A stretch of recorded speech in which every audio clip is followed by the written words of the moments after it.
So let's start with the first one, which is an update on the school reopening, information. This is actually our 13th. Well, this is our 13th update on this topic. There have been very regular updates. Obviously, there have been 13 of them. So this is the 13th update, and looking forward to hearing how things are going.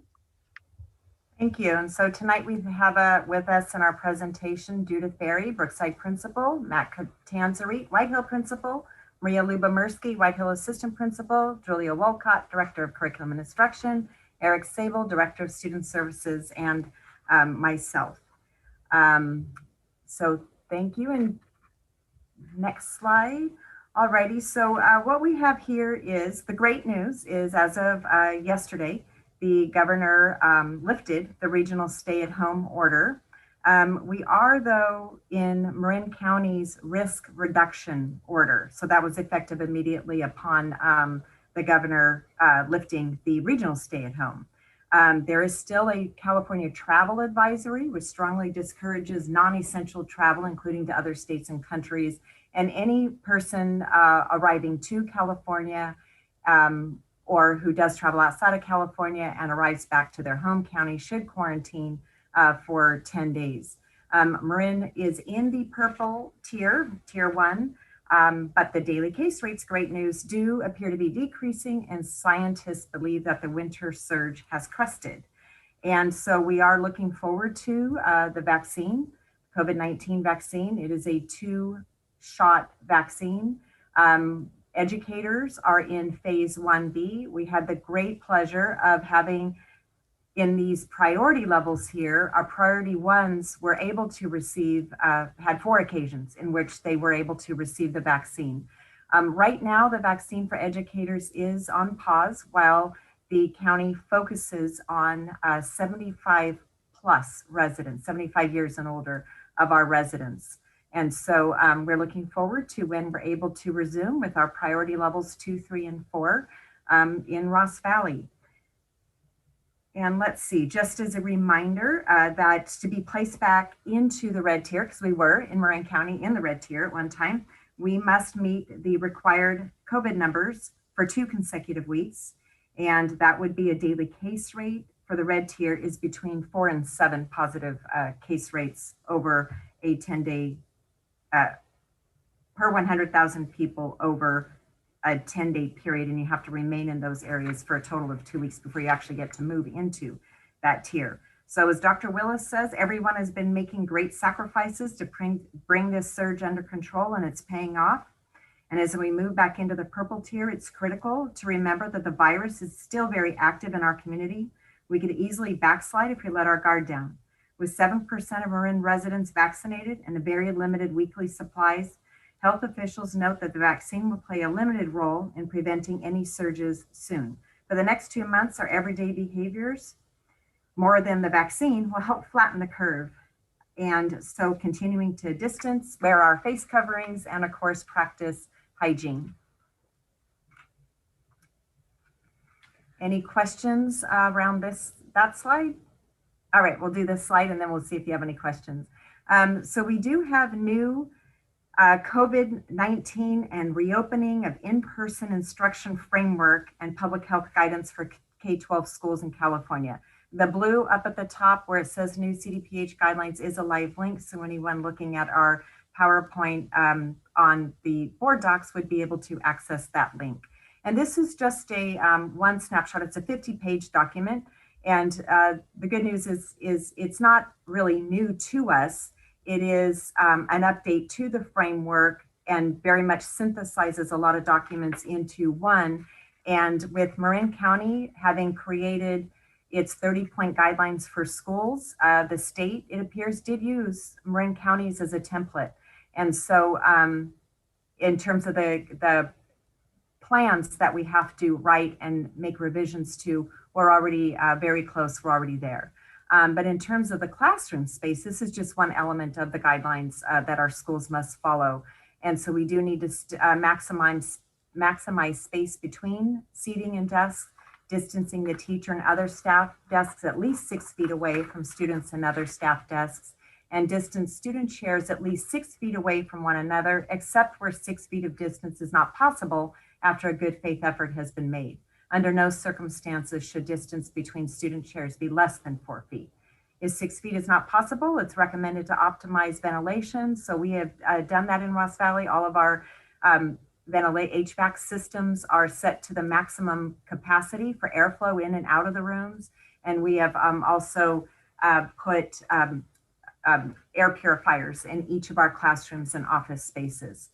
And there also, have done this and are doing it now, of course, with our winter weather and our atmospheric rivers we're experiencing right now, considering and utilizing outdoor and indoor space options as we are able to have our students in schools. And so along with this guidelines, as I mentioned, we do need to have in place our industrial illness protection plan, which we have revised. And within that, there is a requirement by Cal OSHA that there's a prevention plan that we have created. And thank you, Chris Carson, our CBO, for taking the lead on that. And that will be an addendum to our IIPP. And then with that, there also is a school safety plan that the state has developed. There's a check sheet. So the great news, as I mentioned, with Marin County's 30-point guidelines and our site-specific safety protection plans that are in place, we're making a couple of revisions to those at each of the school sites, utilizing their task forces that they have in place. The county, I think I reported this a couple of board meetings ago, where there were some guideline changes to 8, 19, and 24. So those are all being worked on at the sites. We have a deadline of February 1, which is this coming Monday, to get all of our plans uploaded to our website, as well as sent off to the state. And then there was a new requirement too, that we need to be able to report to the state how our schools are open. And so Julia Wolcott, our Director of Curriculum and Instruction, submitted the first report yesterday, Monday, and then we'll be doing that in accordance with the requirements there. And whether there are changes or not, you have to do it as scheduled. So I think that's it for those two. Any questions so far? All righty. Madam Maria, you're up. Marcy, just a quick question. Yeah. So all of this information, the school site safety protection plans, people can find those on the school websites and on the, could you just maybe tell people where they can find all this information on the on our district website? We added a while ago now, at least 2, maybe 3 months ago, a COVID-19 page.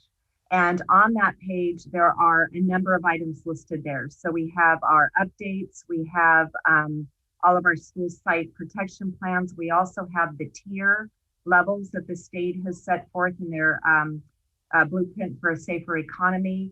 And then within that, all of the Marin County exposure protocols, decision trees, they're all housed there. Thank you, Sean Maher and Chris Carson. Sean Maher, our Director of IT, and Chris Carson, my CBO, who worked together to put a new item on each of the school sites pages, which when a parent or a community member goes onto a school site, it will direct them right to our COVID-19 page, and therefore be able to access all of the site plans. Initially in Marin County, as part of the reopening efforts, we had to create and have finalized and take to the county health department to review our SSSPPs. And those were all done at the end of September, and they were posted on our district website in that location that I mentioned. So everything is housed there. As I mentioned, when we have all of our school sites have completed their task force work revisions, we will again get those updated onto the county, we'll send them to the county, and we'll also get them posted to our district website on that COVID-19 page. Great, thanks so much. You bet. All right, thank you, Marcy, for having us back to showcase what White Hill's been doing. So today, I think everyone knows that last Tuesday, we welcomed our 7th and 8th grade students on campus for hybrid. So it was the first time since March 13th that we had all 3 grades on our campus. It was an amazing start. We have this short video to share, and then Maria Lubomirsky, our amazing assistant principal, is going to go over some of the things that we did to try to help keep White Hill safe. And then I'm going to share some new ideas with our 6th grade.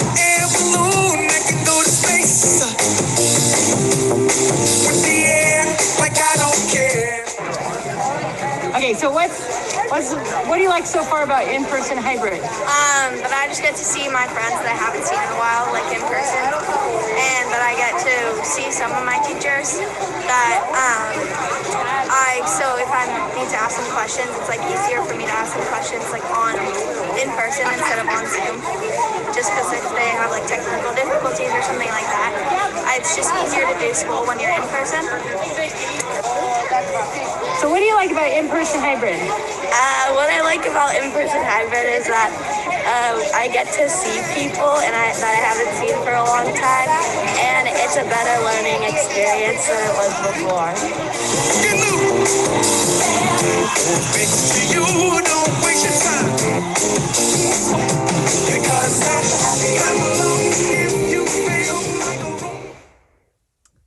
So if you've spent any time with middle school students, you know that they can't keep their hands off of each other, which is why you see that scene in the quad that looks a little dystopian with all the dashes, but those are the students standing on their dashes. It's part of our protocols.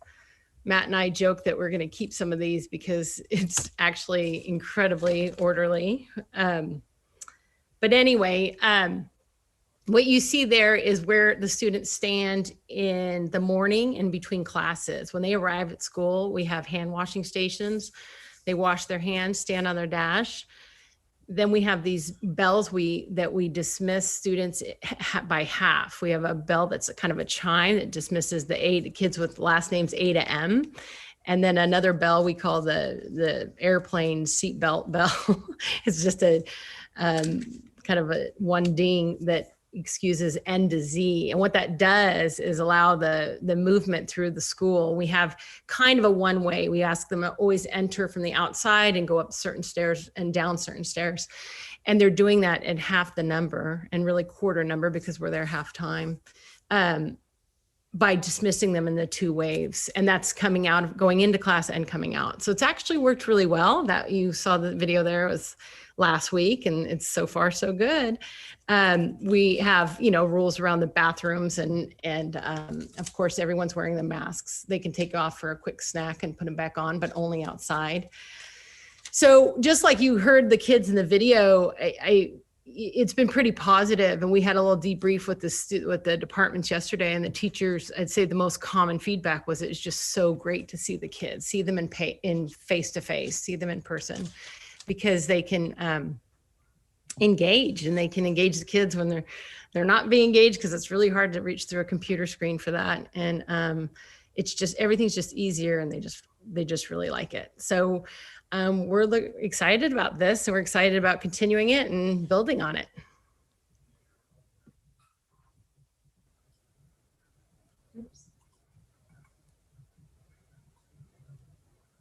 So thank you, Maria.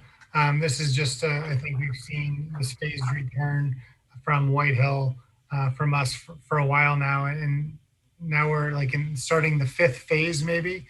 And I was looking at this slide today and just wondering how many phases we're gonna end up having by the end of this school year. But starting in October, our 6th grade teachers have really been, our baseline, and they have been so steady and consistent in their approach, in their demeanor. When this was really anxiety provoking, they were really the steady group on our campus that kind of set the stage and set the tone and made everyone else comfortable to allow them to realize that, we can do this in a safe way. So starting in October with the 6th grade hybrid to the learning hubs, to the open learning hubs, to now the 3x3 model. And we're now looking to hopefully expand our 6th grade. And we have a pretty good idea of how we're going to do that. And I met with our 6th grade team yesterday, and the schedule that we are going to be sharing right now is kind of a rough draft. We're still playing with some of the particulars of the times, but we feel that something like this is going to be shared with the families very, very soon. So we can look at the next slide, please. And basically, what we're going to do is we're going to extend the 6th grade day by 1 hour. And how we're going to do that is going to be the easiest way possible to ease the transition. And that is, in the mornings, our students see their core teachers when they're on campus. So we're going to extend their core class time by 15 minutes each.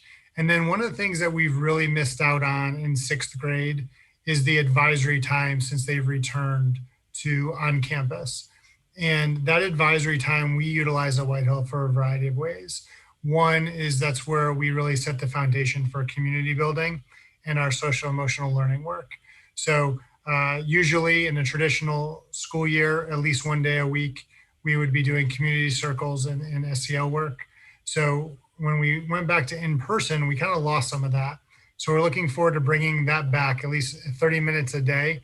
In addition to the community building and the SEL work, that's also a time for our students to have office hours. They can Zoom, something, last school year we did not do across campus. We walked across campus, but now we can Zoom for extra help. Teachers can use that as office hours. Students can also use that time to do some of their asynchronous work for their elective wheel or their 0 period class. So we're looking forward to starting this schedule right after the midwinter break. So that would be, I think, February 22nd, I think. I don't have the calendar in front of me, but I think that's when it is. So yeah, we're really, really excited. Again, our 6th grade teachers have just been so consistent in their approach and their demeanor and how they've handled this, being, I think, the first general ed teachers in the district to go back into hybrid. I think we started right the week before the elementaries. So they've been at it. They're as close to pros as they can be for hybrid. So they're ready to expand a little bit. So yeah, we're really excited about it. And if anyone has questions, I'd be happy to answer them. Hey, Matt, this is Ryan. This is really exciting. I mean, I don't know if it's more exciting just to see the video of all the kids on the dots and the fact that kids that age do actually listen. But the fact that, the energy that's, you just see kids riding home with masks and you see kids going to school. It must be an amazing feeling for you and your staff to get back to the business of kids. And it's just, there's been criticism to our school district for not doing it fast enough. And then there's been other people saying you're not doing it slow enough. But what really is here is a ton of thought and a ton of work and a ton of buy-in from not only, all the teachers, but the kids. And it's really, it's fun as a parent. It's even more impressive as a board member. Great job. Thank you. And I will say that, and I put this in the Wildcat wrap to all of our families, that the students and what they have done and what they've bought in, like you just mentioned, to these safety protocols and that attention to those details has been amazing, and the parents as well. For once, I think all the parents watched our orientation video because the traffic at the end of the day, they're following instructions, which is really awesome. And for us to dismiss all our students within 15 minutes in 7th and 8th grade goes to that attention to detail that we think is really important for everyone, for our staff and students to remain safe. So we do appreciate it. And it's great to see everybody. The teachers, we had teachers today saying, oh my God, this is what it feels like to be in the classroom again. Like, this is what school's supposed to feel like. And it's not perfect. There are growing pains with the hybrid, and there's unique things that we learn every day. But it does, the energy with the calmness has been really, really nice to see. I also just wanted to add appreciation for this, just being able to again look at this schedule, because it really highlights the work that the teachers are doing to do that concurrent learning between the roomers and the Zoomers. And you can really see how the light blue and the dark blue, those kids are together for the lesson launch. And so I just wanted to say thank you to our teachers, because it feels like they've gone that extra distance to really make that integrated learning and that kind of the flow that goes on there with that, by having even the students, when they're not physically on campus, they're still synchronously connected through their distance learning. And I know that takes a whole lot from the teachers. So I really wanted to just appreciate that. Yeah, and I think, Shelley, that's an awesome point to make. And, that lesson launch is a minimum. A lot of our teachers are utilizing, depending on the lesson, depending on the day, depending on the topic in the class, and the flow of the lesson, sometimes the students will be on for much longer than the lesson launch. It just really depends. And that gives it that actual classroom feel, where our teachers are making decisions on the fly sometimes like they would in a normal school site. So that flexibility is really important. And it does, the concurrent, there's a lot of hesitation about the concurrent teaching, and there are some lessons that don't fit concurrently as well as others. But I will say that when you walk through a classroom now, as Maria and I walk through, and we see teachers concurrently teaching, and they have the Zoom on, and the students that are at home with the 15 or 14 students in the classroom, there is a classroom community there, and it feels as close to the real thing as we can feel during this unique time. So it does feel good. So thank you for recognizing that. Matt, I just wanted to say, as a parent of a 7th grader, I've had a really upfront seat for this experience. And there were things that I was dreading, as I'm sure most parents were. But things that I was dreading have never materialized, thankfully, like drop-offs, pickups. Those have been so smooth. And then watching the kids line up and actually do those things, it's just eye-opening for me as a parent, because I don't think I could get them to do that if it was my family. But I've been impressed with how the students have adapted to it, and how the parents, the car lines, yes, we're all in line, but it goes so quickly compared to what I was expecting. And I do notice that my 7th grader is having those lessons. I mean, he's not a 6th grader, so it's a slightly different, but when there's the room and the Zoom, those lessons are going on beyond what I had expected, or what's listed on there, and it does create a sense of community for the children.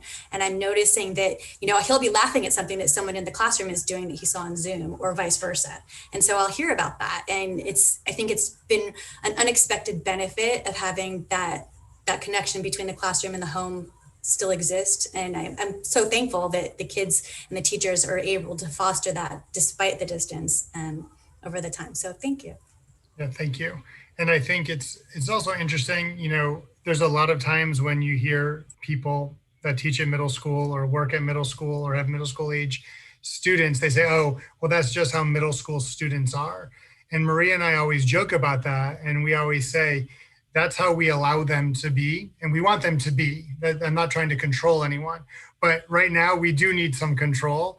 And by putting these things in place and being honest and just being authentic with our students, they are really responding. And like you said, you saw that first video, the students are on their dash. We've listened to some other meetings with other middle school people, and they're saying how their 8th graders they can't keep their hands off each other. And Maria and I are thinking, well, what are they doing? Because ours are doing it. We have the best school ever, because our kids are keeping their hands to themselves. So it is possible, and those expectations are a big part of it. I would just add thank you and bravo on all what you are doing. And I'm going to start implementing these dots in my own house, because as soon as they come home, they don't follow the rules anymore. But I can see them on those videos doing it well over there. So thank you very much to all of you, teachers, you and the staff, the cleaning, the maintenance of all the buildings. So thank you to everybody. It has been a great week.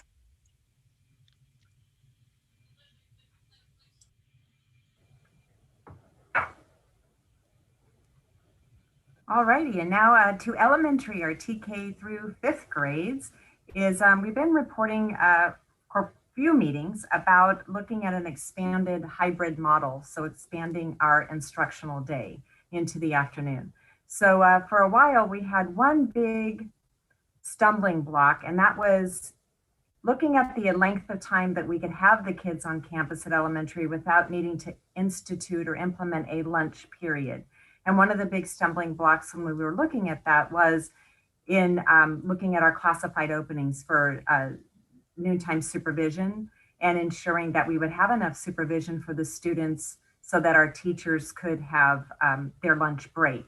And going back to the drawing board and continuing to look at that, because we still have no applicants for our open positions, and we need to get creative once again to look at potentially making a schedule that would work despite some of the limitations that we are facing.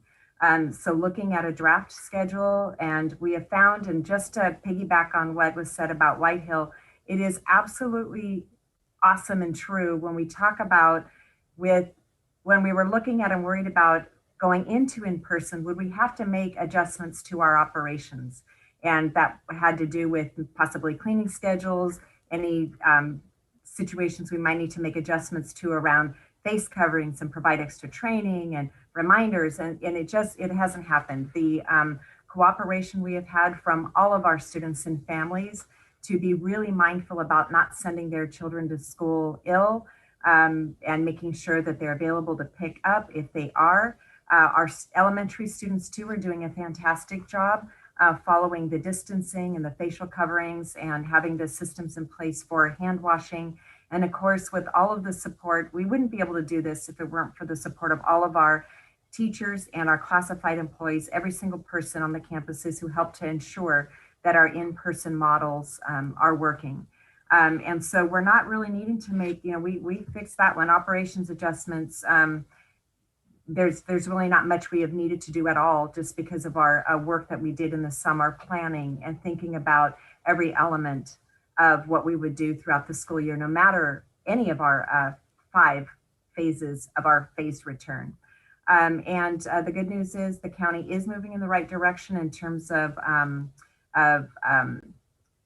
cases. And then our testing, it's been regular, and we are happy with the plan that we have. All of our employees, even though it's a requirement to be tested at least once monthly, all of our employees have the opportunity to get tested every other week. We are moving into a weekly testing schedule also for anybody who would like. And then we are looking at also being able to provide an opportunity for our students to be tested here in the district. Last couple of meetings reported on the availability countywide for testing. And now we're looking at starting that within the district. And then, as I mentioned in the earlier slide around vaccine availability, so we're looking for that to be picking back up. We do know that our county health department, in collaboration with Marin County Office of Ed and all of the school districts in Marin, is wherever and whenever possible prioritizing getting our educators vaccinated. And one of the things that we do know is that our systems, our protocols are working. We have been able to show, as many of you may have by now checked out our dashboard on our district website, where we're monitoring our exposures and positive cases. With everything that we have in place and what the science is showing, that schools are a safe place to be, that looking at just our data alone, we are very proud to see that we have only one suspected school transmission, and that is much lower, even just all schools, not just Ross Valley, but all schools having a really low transmission rate when compared against the community-based transmissions. So we have been able to show that our schools are safe places to be. And what we also know is that the way that we're operating our current hybrid model in elementary, and Julia's going to go over this a little bit more in detail, so I won't do much here, but is we do have an overall amount of instructional minutes for our in-person as well as our virtual program. And moving into phase 3 will allow us to have our students on campus longer, which will also help to mitigate the amount of time that they might be spending outside of school in other types of activities. Because we do know in normal school times, when school's out at 3:10, that students pretty much go home or to a designated childcare provider or to an activity. And so just by the nature of this pandemic, it has required families to find other means of activities or daycare for their children that they haven't had to have previously. And along with that, our hybrid 3.1 extended model is just part of that phase in our full phased reopening. And so we are hopeful that sometime this school year, we will be able to move into phase 4. Some of the things that we know that we would need to do, being able to move into a 5-day-a-week model of a shortened day or modified day in which we have all students, is we would need to revisit our memorandum of understanding, MOU, with our teachers and classified employees related to what we have right now is currently 6 feet and half class size. And then also looking at an analysis of our class ratios of in-person to full distance learners. That's another thing that we're proud of in Ross Valley, is being able to, as was talked about in the White Hill part of the presentation, is that learning that it's the heavy lift that the teachers are doing to be able to provide that concurrent instruction for the roomers and the Zoomers. And that is one thing that we know from also at the beginning of the year when we were talking or surveying our families and getting input from them. They were hoping to, as we move from a virtual learning only academy into a hybrid, that we would minimize the number of teacher changes that students might have to be able to provide that consistency for those students throughout the school year. So that's as we enter into our phase 3.1, still continuing to work on phase 4, what that might look like, and hopefully sometime during the school year, we will be able to get there. But those are some elements that we'll need to work on. Any questions before we move into the next slide? All righty, Judith or Shelley, do you have something? No, not yet, okay.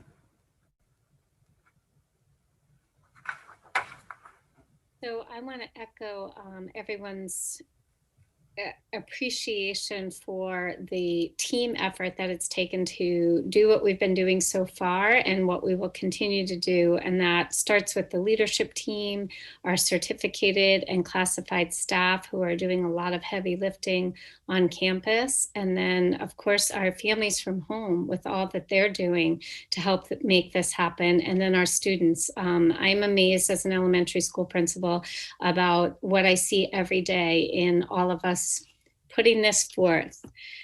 So we've reported at previous board meetings about our extended hybrid model, and this is a draft schedule of what our day will look like with extended time on campus.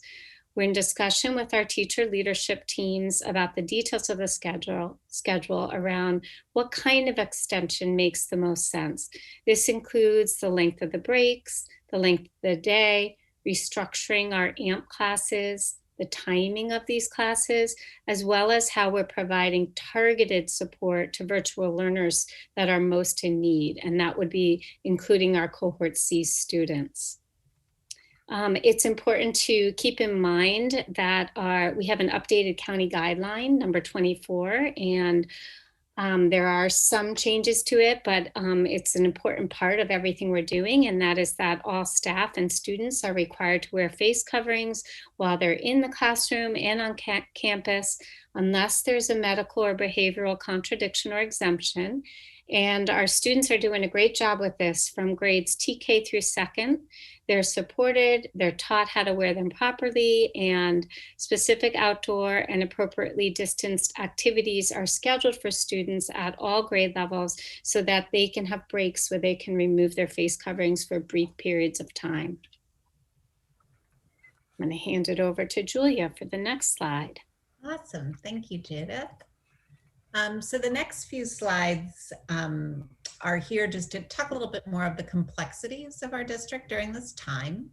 And this first one here represents the amount of time that students have with their teachers, where they are concurrently or at the same time there with their teachers and have that visual of their teachers. And that can happen 2 different ways. That can happen through in-person instruction, which at the moment takes place on 2 days a week for our cohort A and our cohort B, and goes from 8:30 to noon. And then it also happens later in the day through live synchronous instruction. So that's when the teacher's on a Zoom or a Google Meet and working with kids at home. And then of course, as Matt and Judith have both been talking about, our teachers are doing a lot of concurrent teaching. So when you see this kind of tally of minutes here, on Mondays, the students are doing lots of virtual learning, not just 120 minutes, but of that entire day, a minimum of 120 minutes would be live synchronous instruction with their teachers.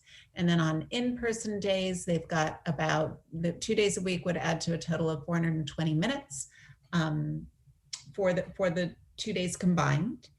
And then on their virtual days, of those 420 minutes, there's another 240 minutes there that where the teacher is zooming out. And that can be that lesson launch. And of course, it's not always 15 minutes at the beginning of each lesson. Sometimes it extends through the whole lesson.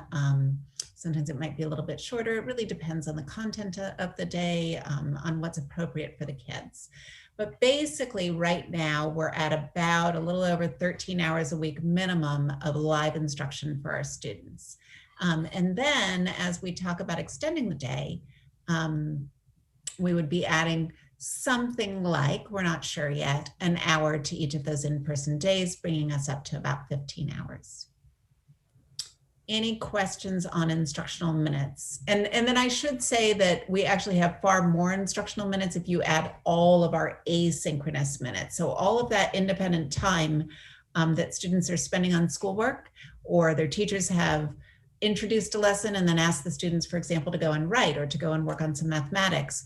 That independent time is asynchronous, and those minutes I didn't include in these charts because I wanted to give you more the sense of our live minutes.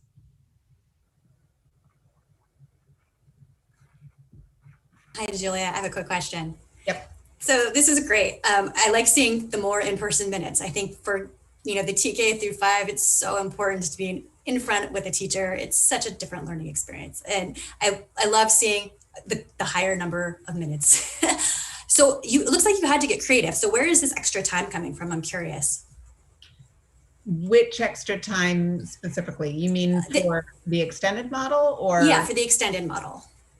So for the extended model, that's that idea of that phase 3.1, where if we currently our day ends at noon, if we extend an hour till 1 o'clock, then we're going to have an increase in the number of in-person minutes. And that's where that's going to increase. And then, yeah, I mean, it's a little bit hard to follow from here because there's so many different places where we pull the minutes from, but this is really just that attempt to answer the question of when we really look at live minutes, where students are either in front of a teacher in the classroom or in front of a teacher in their home. What does that all add up to? All right. And then we've already talked a little bit this evening about our cohort C, and these are our students who are on full virtual learning mode.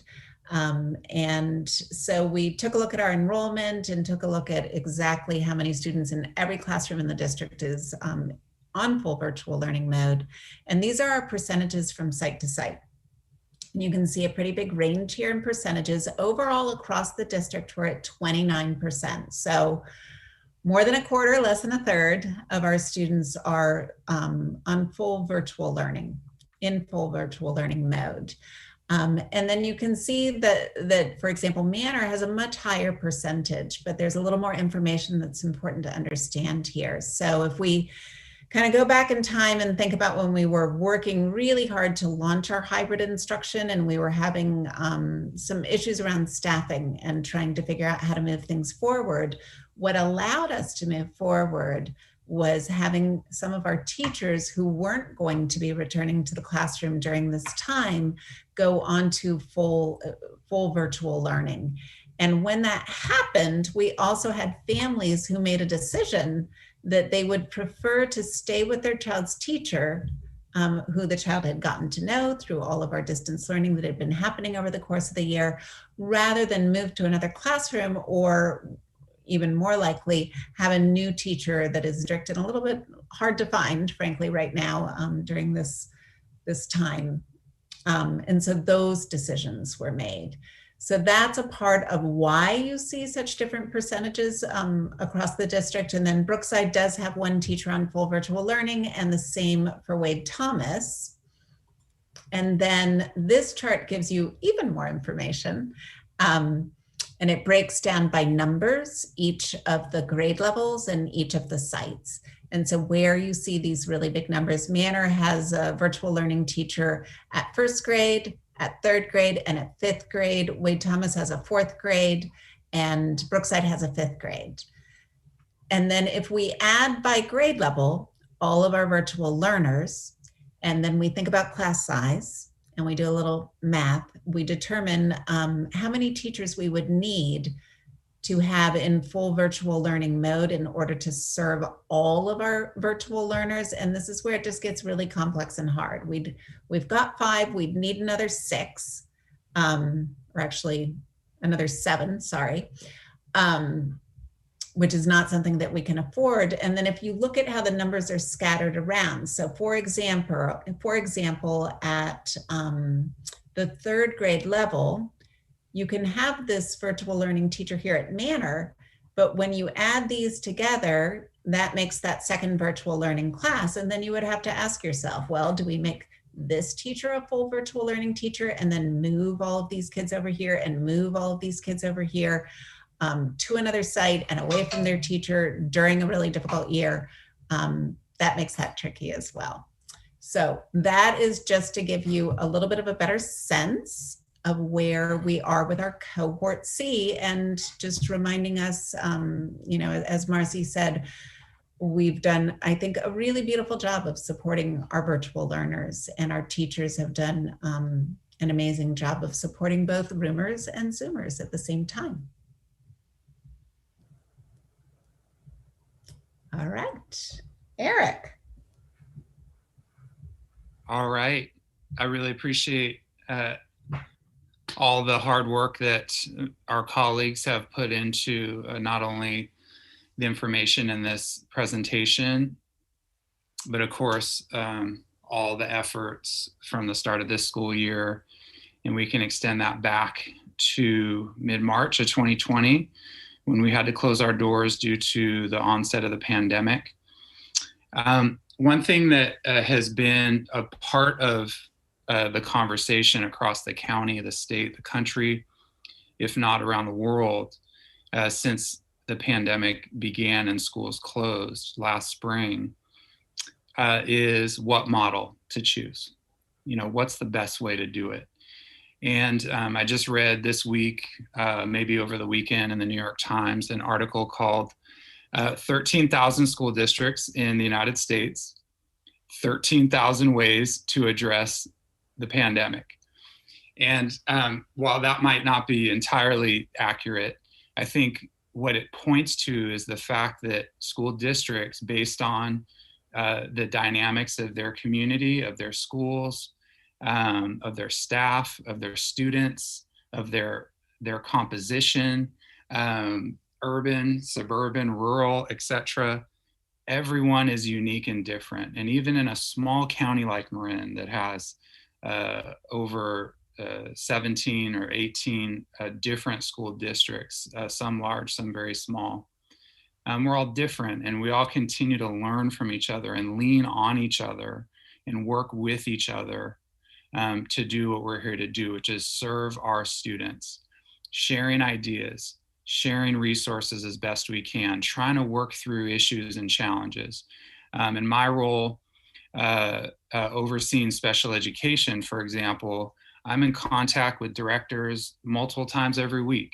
You know, how can we provide a particular service? Sometimes we've had to talk about how we can, you know, contract a particular kind of service that that we don't staff. For example, again, small districts can't staff every last need. So that's going to continue to be the case all the way through till the end of the pandemic. And of course, continuing on into normal times where that spirit of collaboration is going to continue. But it is important for us to address, as my colleagues have very eloquently done, why it is that we have the model we do and not others. And in a small county like Marin, it can be very easy to look a district or two over and to say, hey, they're doing this, why aren't we? So just a couple thoughts about some other models. One is the AM/PM model. And that model has students coming to school for possibly 5 times a week, either for a morning session or for an afternoon session. And I happen to know quite a bit about this model because I'm a parent in the Larkspur, Corte Madera School District, where I also worked for the last 6 years in administration. And so 3 to 4 times a week, I'm taking my 8th grader to school in the morning to drop her off. And then my little 4th grader is a part of the PM cohort. So she either gets a ride or bikes over to her school in the afternoon. But Ross Valley School District won't be transitioning to the AM/PM model for a number of reasons. That typically districts who've adopted this model have specifically designated cohort C teachers, whereby, as Julia pointed out really well, most of our cohort C kiddos are incorporated in with teachers that are working with both A and B cohort kids. Also too, as we've just talked about, we're looking to lengthen our instructional day to get our students more time on campus for in-person learning. And an AM/PM model doesn't allow for that, since that middle part of the day, typically in an AM/PM model, has to be dedicated to cleaning every single classroom, which is a monumental task. The amount of synchronous time with the teacher would decrease. So in the case of my own kids, for example, they have their 3 hours per day with their teachers, which is wonderful time, valuable learning time. But when they're back at home, the bulk of that time is asynchronous, self-directed work, with the exception of my middle schooler, who has a little bit of elective time, and my elementary school kiddo, who has also a little bit of AMP time. Anyway, that synchronous time with teachers decreases quite a bit, because when that morning group is there, the afternoon group is at home doing independent work. Also, a challenge that we have on the staffing front, we've talked about that a bit, is having that consistent custodial support required for those daily cleanings of every single classroom. Again, a monumental task, and our hats go off to those workers, to those custodians that have to do that. But that would be a true challenge for us to be able to do on a daily basis to ensure safety for staff and students and community. And also too, it'd be a holistic and fundamental shift in how we've structured, based on lots of input from staff, from community, on how we put together the instructional week. So scheduling an AB would present any number of different challenges, including who's going to be that cohort that goes in the afternoon. And again, that would be something that would present a lot of challenges and hurdles. But again, that said, like all models, AM/PM has its benefits, and it also has its challenges. There's another model that, again, other neighboring districts are employing, the A week and B week. So I believe, for example, Kentfield, Group A comes 5 days this week, and then next week they stay home, and Group B comes to school. So we really kind of thought about this quite seriously this past summer, and did a very thorough survey, and the results are right here for us to analyze. And a big majority of teachers said that instead of that, they prefer what we currently have, the A-Day, B-Day model. And again, of the parents we surveyed, 70 almost 78% preferred, again, the A-Day, B-Day. And why is that? Well, it's hard to do things like structuring daycare when it's a week on and a week off.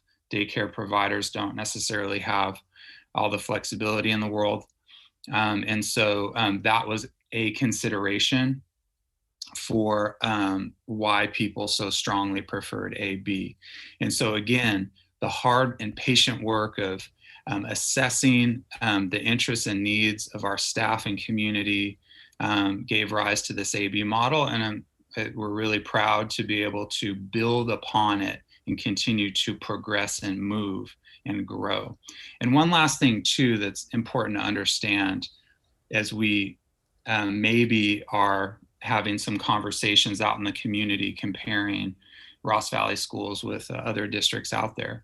You know, another key neighboring district partner that we have is Lagunitas. Those Lagunitas students feed into High School 1327.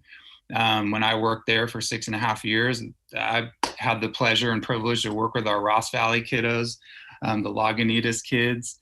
You know, but they have yet to return to any form of in-person learning, and that's their journey. And we support them. And certainly, if and when they want our help or support in thinking about how to structure a return to in-person hybrid learning, Ross Valley School District is going to be there in partnership. I want to make sure to take a little time if there are any questions about this. Marie here. No question specifically, Eric. I just want to thank you for putting this slide together that I think remind all of us a little bit what happened last summer. And I think we might have a little bit forgotten, all of us, to be honest, about why we choose one and not the other. And that puts things into perspective. So thank you for reminding that to all of us as a point of conversation for where we are right now as a community. Thank you.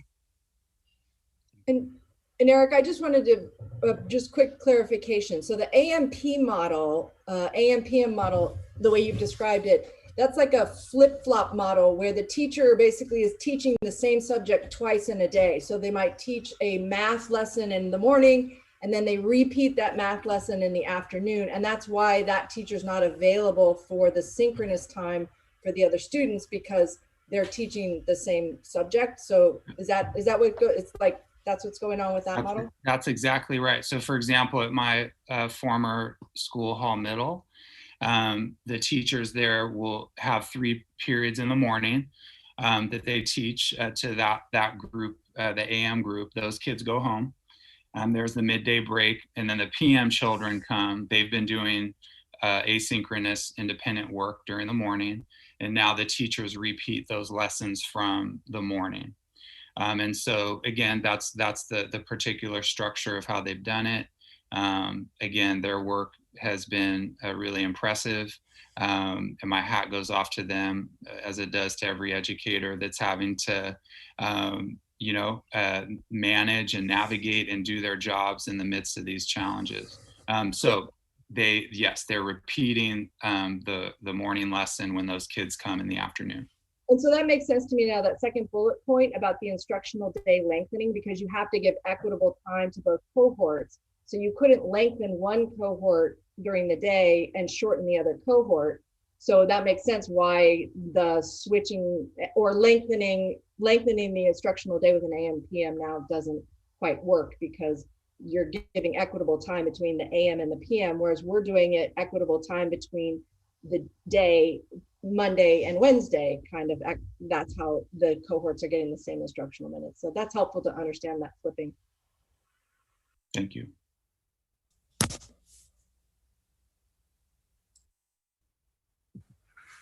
Marcy? Thank you.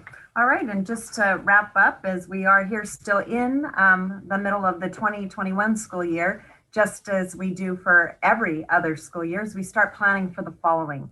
So what is 2021 going to look like? We don't know for sure yet, but we certainly are planning for a full return with in-person instruction 5 days per week with regular school hours. And of course, we don't know yet what guidelines might be in place by the county and the state, but whatever they follow or whatever they are, we will be sure that we will need to follow them. And at a minimum, what we do anticipate is that the protocols around potentially mask wearing and of course hand washing will probably be with us for quite some time. And then just for any families who for their own particular needs may need distance learning on into the 21-20 school year, will that be an option? So as we get closer and have a better understanding of our families who will be with us, we'll have, of course, our new kindergartners joining us and possibly new families at other grade levels as well, that we're not sure, but we do anticipate if there's a need for VLA, we, of course, would want to be able to provide that for our families for next year as well. So stay tuned for more information and details as we start looking forward to next year, as we're also continuing to plan for the remainder of this year. All right, so that I think takes us to the end. Any questions or answers about our school reopening update tonight? I was just going to say, I appreciate you with presentations like this, giving us opportunities in between to ask our questions. So I don't know if there's any other overarching questions that any board members have. This is just a discussion and informational item, so we don't have any decisions or anything to make on this.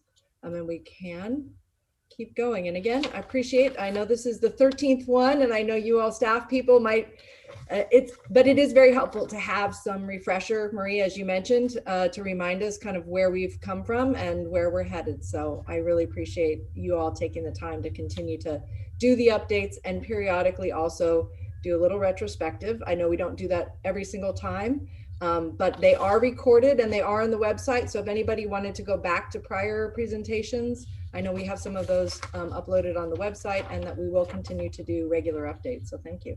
And also something that we're going to do is that we've gotten away from for a while, but beginning this week, we will send out to our staff and families who weren't able to be on tonight's meeting the link to the recording. And this time going forward, it'll be the link to the video recording. So not just the audio folks will have access to, but it'll just be this particular agenda item will be included in the link along with a PowerPoint presentation. And so with just a couple of bullets as an overarching of here are the main points of what was covered in this particular evenings, but going forward in any board meeting update. So that should be helpful to families and staff members who aren't able to make it onto the particular board meeting. Great, thank you very much. Sure, very welcome. Alrighty, so I'll begin sharing my screen again to get back to the agenda. So we're seeing the agenda again. Great, and so we are, we'll go ahead and move on to item E2, which is the annual audit reports for the